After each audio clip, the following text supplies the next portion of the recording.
ओम श्री परमात्मने नमः। गीता जी के ज्ञान की कड़ी में आगे बढ़ते हुए षष्ठी वीडियो हमने बनाया है। अगला सप्तम वीडियो फिर से हम आगे चलते हैं। सप्तम वीडियो में हम आगे चलते हैं जो है तो नेहाभिक्रम नाशो अस्ति प्रत्यवायो न विद्यते स्वल्पम अप्यस्य धर्मस्य त्रायते महतो भयात्। इस कर्म योग में आरंभ का अर्थात बीज का नाश नहीं है और उल्टा फल रूप दोष भी नहीं है, बल्कि इस कर्म योग रूप धर्म का थोड़ा सा भी साधन जन्म मृत्यु रूप महान भय से रक्षा कर लेता है। क्या कर रहे हैं? जन्म मृत्यु रूप महान भय से रक्षा कर लेता है कि जन्म और मृत्यु के भय से रक्षा कर लेता है ये कर्म योग जो है। व्यवसायात्मिका बुद्धिरेकेह कुरुनंदन बहुशाखा ह्यनंताश्च बुद्धियो अव्यवसायिनाम। हे अर्जुन, इस कर्म योग में निश्चयात्मिका बुद्धि एक ही होती है, किंतु अस्थिर विचार वाले विवेकहीन सकाम मनुष्यों की बुद्धियाँ निश्चय ही भेदों वाली और अनंत होती हैं। ये आगे क्या कहते हैं भगवान?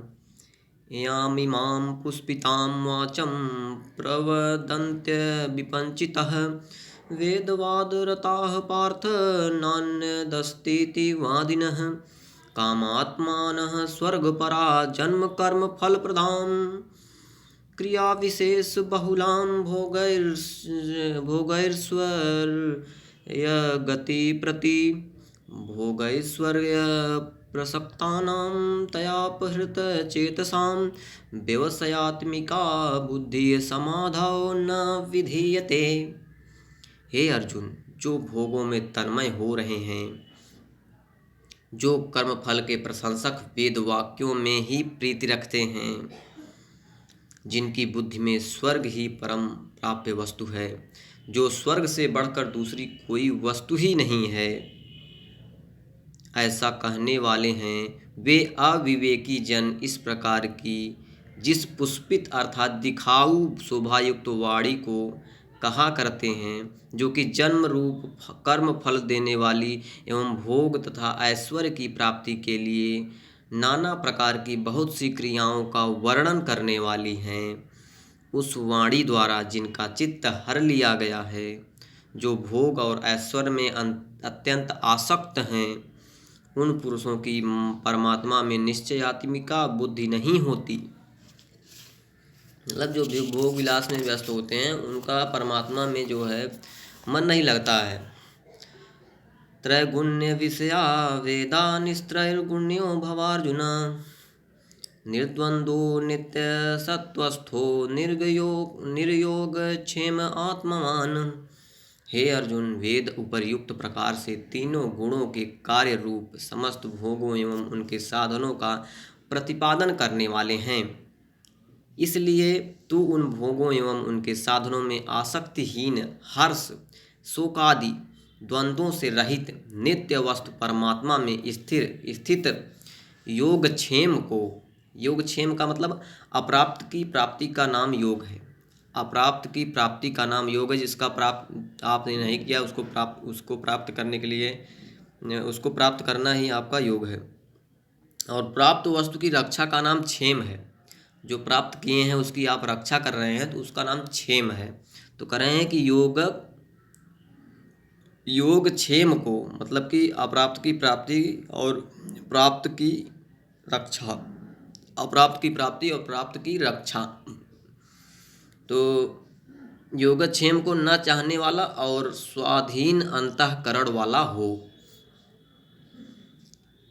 यावानर्थ उद्पाने सर्वतः संप्लुतोदके तावान सर्वेषु वेदेषु ब्राह्मणस्य विजानतः।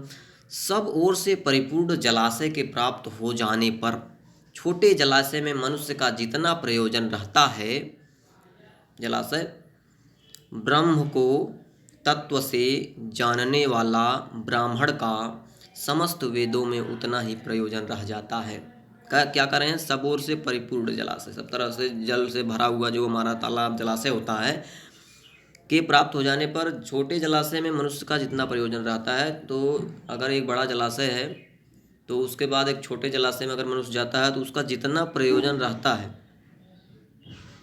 ब्रह्म को तत्व से जानने वाले ब्राह्मण का समस्त वेदों में उतना ही प्रयोजन रह जाता है। अगर ब्राह्मण जो है ब्रह्म को तत्व से जानने वाला जो ब्राह्मण है उसका भी समस्त वेदों में उतना ही मतलब ज़रूरत उतना ही ज्ञान प्राप्त करने की वजह रह जाती है जितना कि बड़े जलाशय से छोटे जलाशय में जाने वाले का प्रयोजन रहता है। कर्मण्येवाधिकारस्ते मा फलेषु कदाचन मा कर्म फल हेतुर्भूर्मा ते संगो अस्तित्व कर्मणि। तेरा कर्म करने में ही अधिकार है। यहाँ देखिए सबसे महत्वपूर्ण शब्द जो भगवान ने कहा है, कर्म का जो उपदेश दिया है, तेरा कर्म करने में ही अधिकार है, उसके फलों में कभी नहीं। कर्म करने में ही अधिकार है, उसके फलों में कभी नहीं। इसलिए तू कर्मों के फल का हेतु मत हो, कर्मों के फल के बारे में मत सोच, तथा तेरी कर्म न करने में भी आसक्ति न हो, और तेरी कर्म करने में भी कोई सोच न हो कि तू कर्म न करने में कोई जो है सोच ऐसी ना हो कि कर्म न किया जाए। मतलब कर्म करने में ही जो है आपका अधिकार है, और आप जो है कर्म फल से लिप्त न हो, कर्म फल से जो है आप लगातार जुड़े न रहें। योगस्था कुरु कर्माणि संगम त्यक्त्वा धनंजय सिद्ध सिद्ध्योः समो भूत्वा समत्वम योग उच्यते। हे धनंजय, तू आसक्ति को त्याग कर तथा सिद्धि और असिद्धि में समान बुद्धि वाला होकर योग में स्थित हुआ कर्तव्य कर्मों को कर।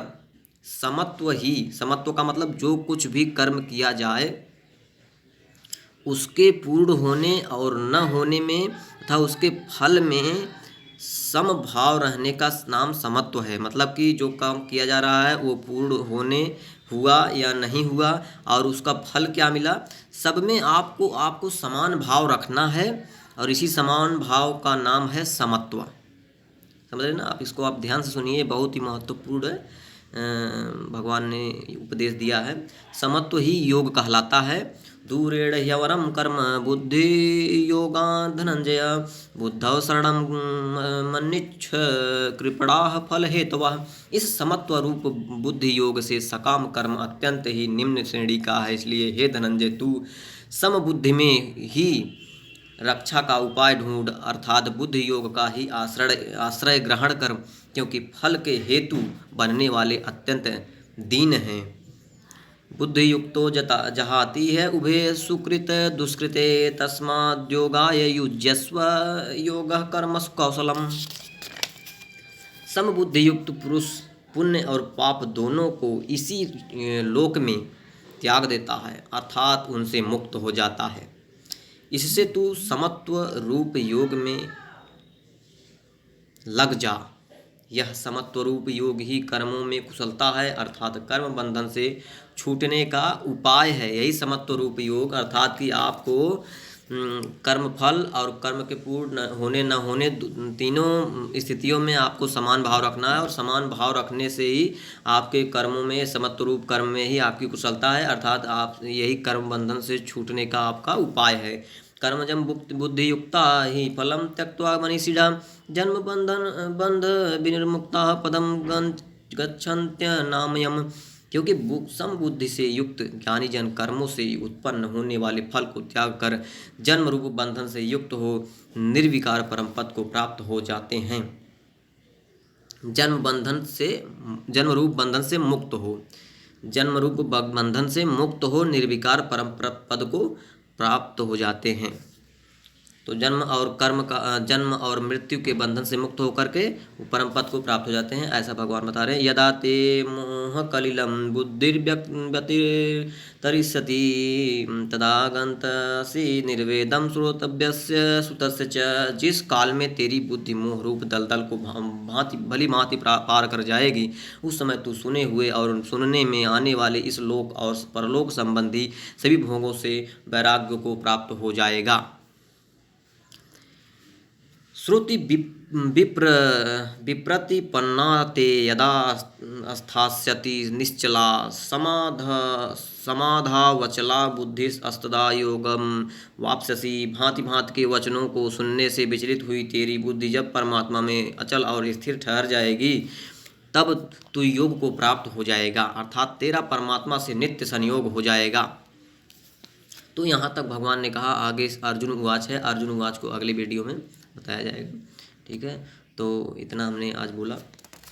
धर्म की जय हो, अधर्म का विनाश हो, प्राणियों में सद्भावना हो, विश्व का कल्याण हो, गौ हत्या बंद हो, भारत अखंड हो। हर हर महादेव। आप सभी को होली की हार्दिक शुभकामनाएं।